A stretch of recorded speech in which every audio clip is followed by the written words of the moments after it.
Hey there, how there, ho there, it's Jeff Cutter Diamond welcoming you to yet another Cutter Top 10 NBA video. And today, as I rock the Colorado jersey, I'm going to give you the top 10 NBA what ifs in history. Well, that I tried to rank them as best as I could. So, here's some good ones. Number 10 is what if Derrick Rose did not get injured for the Bulls? Derrick Rose was the number one draft pick by the Bulls coming out of Kansas University. Memphis, who lost to Kansas in the 2008 NBA NCAA championship. But here's the thing, though, too, is that, Memphis would have had their title vacated because of some problems. But then, of course, comes the big one that Derrick Rose played well for Chicago, even won MVP in 2011-12. Got the Bulls to be the one seed against the Philadelphia 76ers, and it looked like the Bulls were going to cream the Sixers and have a playoff run which Chicago rarely sees. One tiny little problem, though, in I believe game one, he injured his ACL, and basically that was it for the season. So, anyhow, the Bulls could have dethroned the Heat, sparked a new era in Chicago, and who knows, maybe D Wade would have been persuaded to go to Chicago at the time. He did go back, he did go with the Bulls because that's his hometown team, but all that. But yeah, I think the Bulls might have done something big and all that.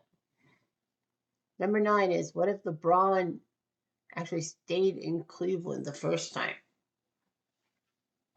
LeBron was this big high school player, so much so ESPN2 would broadcast a lot of his basketball games. And then Cleveland won the draft lottery. It was a slam dunk, to say the least. An Ohio prospect coming to Ohio's basketball team.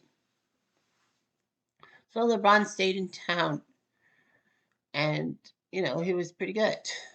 And then came the fact that, the Cavs were trying to build around him, but in 2007 they went to the finals, got easily swept by the Spurs. He kept trying for Cleveland, and then he left Cleveland for Miami in what they called the decision, which was the big thing that he did for the Boys and Girls Clubs of America, but it turned out to be some kind of um, self self self-loathing and all that. For 1 hour, we would have to be on the edge of our seat seeing who he would pick for his team after Cleveland. He could have stayed in Cleveland, but he chose South Beach, taking his talents there. Miami was happy. Cleveland, not so much. The fans burned his posters and jerseys. Everyone asked the question, would Cleveland have built a championship team around LeBron without the decision? Probably not. I think Cleveland had some problems. LeBron won a few titles with Miami, came back to Cleveland, got them the championship ring they deserve. So it all worked out. Number 8, what if Tim Duncan signed with the Orlando Magic in 2000? Well, San Antonio had a good draft pick. They got number 1 pick, and again, we're talking about first round pick, and that would be Tim Duncan. So the Spurs in '97 got him, and after 3 years, he was free to pursue other teams and all that. Rumors were circulating that Orlando were trying hard to get this guy because they could have Grant Hill and Tracy McGrady on the same team. Of course, they swiped McGrady away from the Raptors, which kind of sucked, and it sucked the life out of the Raptors in a sense. But Grant Hill got hurt. T-Mac did well for Orlando, then Houston. And, Tim Duncan would have been good, and then Orlando might not have wanted Patrick Ewing. And Ewing was a free agent bust, like I told you guys. Number 7, what if Chris Paul's trade to Lakers wasn't vetoed? Well, that's the thing, though, too. I mean, Chris Paul played for New Orleans, and New Orleans was bleeding money, and there were problems. The Lakers said they could give him a massive deal and all that. And, Chris Paul with Kobe with the Lakers would have been excellent. Unfortunately, because the NBA technically owned the team, they didn't want like an unfair advantage. So they basically said no, the Lakers couldn't have CP3. And all that he should stay in New Orleans. After a dismal season, CP3 did get traded to the Clippers, the crosstown LA rivals. But in the sense, Kobe Bryant and Chris Paul would have changed the landscape, and the Lakers probably would have won a few more titles. Number 6, what if the Minnesota Timberwolves actually did draft Steph Curry? It's one of the biggest what ifs to do with the draft ever. Not the biggest. But the fact of the matter is, at number 6, you got Steph Curry. Steph Curry came out of nowhere in 2008, got his draft stock risen by a deep run for Davidson in the NCAA tournament. I think they went to the Sweet 16. So Davidson was starting to get happy with him, and Steph Curry was trying to do his job. The Timberwolves had back-to-back picks, and they ended up picking 2 guards, but not Steph Curry. They picked Ricky Rubio and Johnny Flynn. Johnny Flynn was a bust. Ricky Rubio was pretty good. Like, he wasn't like superstar, but he was decent. But I mean, the Timberwolves did have back-to-back picks, so you pick Rubio with one, and then you pick Steph Curry for the other. Who knows? Maybe Minnesota would have been respected more. I think so. I think so. Number 5 is, what if Kevin Durant stayed in Oklahoma City? KD was a pretty good player coming out of the University of Texas. Seattle drafted him 2nd overall in 2007 after Greg Oden was picked by Portland from OSU.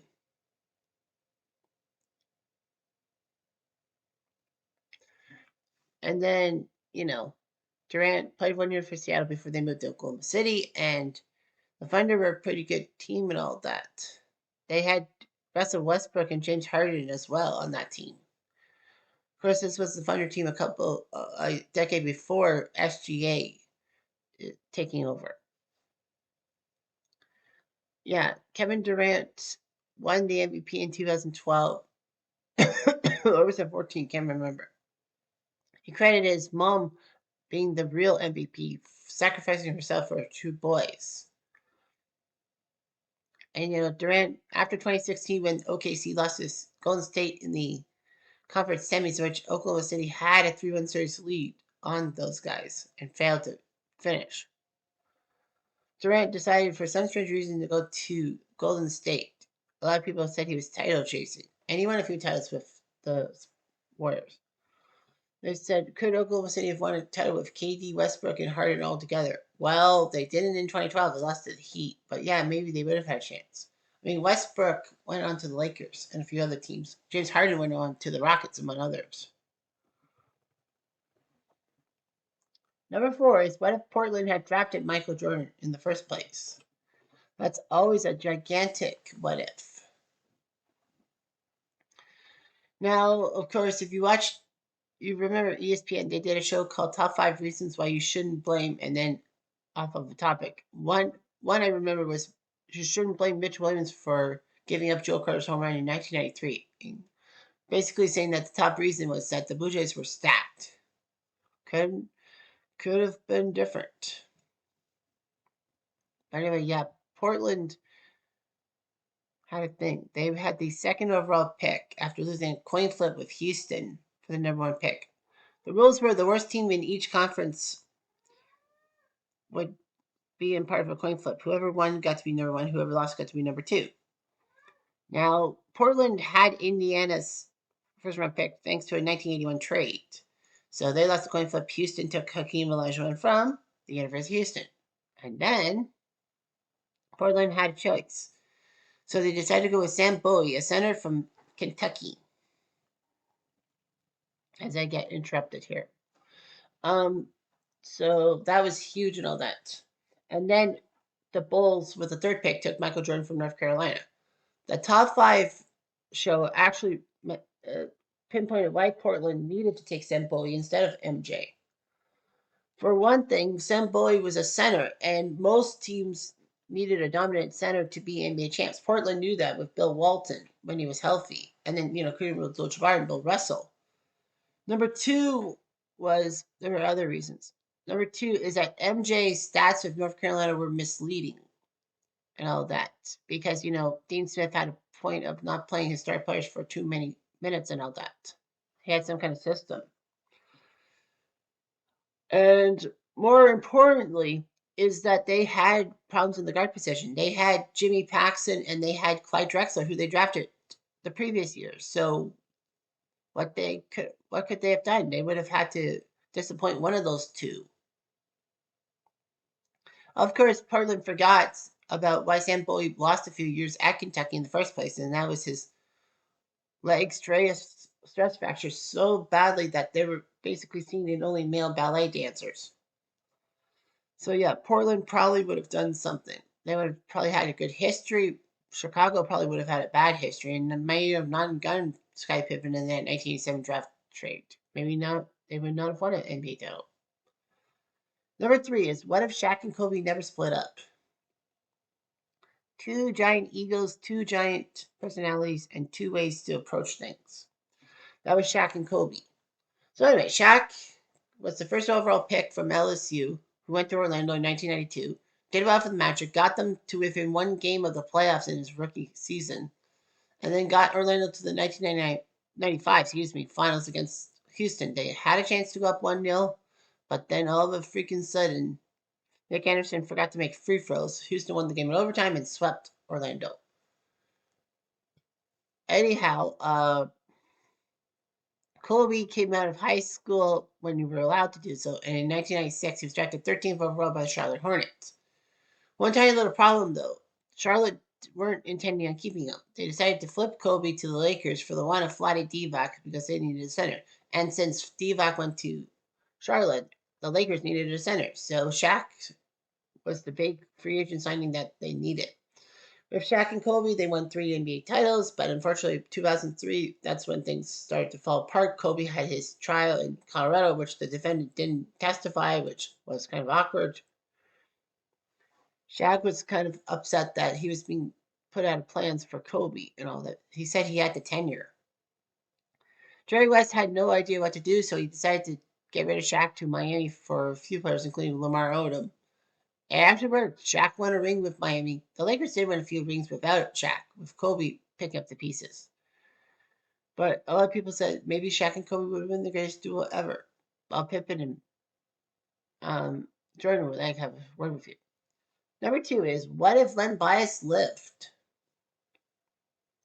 So Len Bias was this big player from Maryland who actually could control things in the ACC. He had battles with Michael Jordan in North Carolina in 1984. And then, of course, Len Bias had done a lot of things. And in 1986, the Celtics had the number 2 pick. Well, Philly had the number 1 pick, but traded it to Cleveland. And, Brad Daugherty was a Cleveland Cavalier.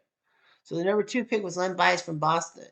A lot of people said, well, how did Boston get the number 2 pick? They were the NBA champs. They made a trade with, I can't remember who they made the trade with. But anyway, Boston made a trade with somebody and got the number 2 pick, which was Len Bias. So Boston was building. They had McHale, they had Parrish, they had Bird, they had Bill Walton on the bench, they had Jerry Sixteen, they had Dennis Johnson. So Boston went for broke, trying to keep their 80s dynasty alive. Unfortunately, though, 40 years later, Len Bias died of a cocaine overdose. I mean, the guy had shoe deals coming up. It was big, and then all of a sudden he decides to do drugs and dies from it. It was massive. I mean, Boston couldn't believe it that Len Bias couldn't play for them. Obviously, he was dead. Some say they would have had their dominance into the 1990s. With Bird, McHale, and Parrish retiring, they would have had a perfect guy like Len Bias. Reggie Lewis was good too. Let me say that. But he died of a young age too. Not from cocaine, but from heart atrophy. So the Celtics would have done their job, and it actually hurt the black community about this whole cocaine thing with Maryland. Well, Lefty Drysdale had to leave Maryland. The program was in shambles, and officers took to arrest black people with the smallest bit of drugs. So that just wasn't a basketball thing. It was a personal thing. And number one is, what if MJ never retired in 93? That's always the biggest question in sports is, what if MJ had actually decided to stay a lot in the NBA, to stay in the NBA?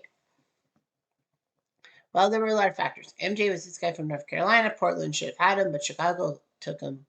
Houston could have taken MJ, but they knew they needed a center in Hakeem. So anyhow, um, Chicago got their guy and all that. And, they got Sky Pippen in a draft day trade in 1987. And then they kept adding pieces and pieces and pieces. And then in 1991, they started a three-peat. They took down Magic Johnson and Lakers. They took out Portland. Ironically enough, the team that should have had Chicago's main man MJ. And they took out the Suns and the MVP champion Charles Barkley.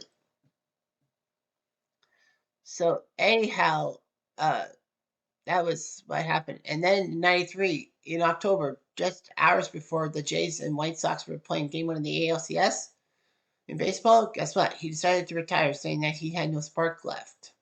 I mean, you retire on top of the game. You rarely do that. But he won 3 straight titles.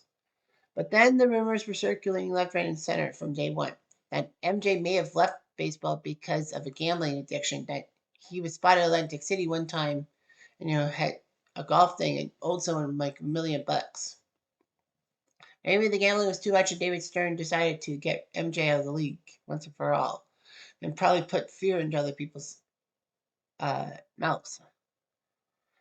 So, of course, MJ's got the moves and, he didn't come back to 1995 till March 1995. Almost led the Bulls to a playoff triumph, but they lost to Orlando in the second round. And then he won 3 straight titles in 96, 97, 98 before retiring again, before being president of the Washington Wizards, and then for some reason he decided to stay a Washington Wizard. Oh, yes, he did. Decided to play for them. But, of course, we all know the main reason. It was in 1993, he actually lost his father, James Jordan. James was an important part of MJ's life and all that, who taught MJ all the skill sets he needed. Unfortunately, James Jordan was killed in a roadside robbery while he was trying to get on the road to his friend's wedding and all that. And MJ basically lost the spark and he decided to play baseball because that's what his father wanted him to do. And MJ was a decent baseball player. So he went to AA with Birmingham because the White Sox organization was kind of owned by Jerry Reinsdorf, owner of the Bulls. So he did okay, but, he did well. He went to Fall League and did better and almost crossed the picket line when they were thinking about replacement players. But MJ thought that was a terrible idea and said thanks, but no thanks. That was the smartest thing he could have done because he went back to the NBA and dominated. So that's that. Anyway, I'm Jeff Diamond. I do.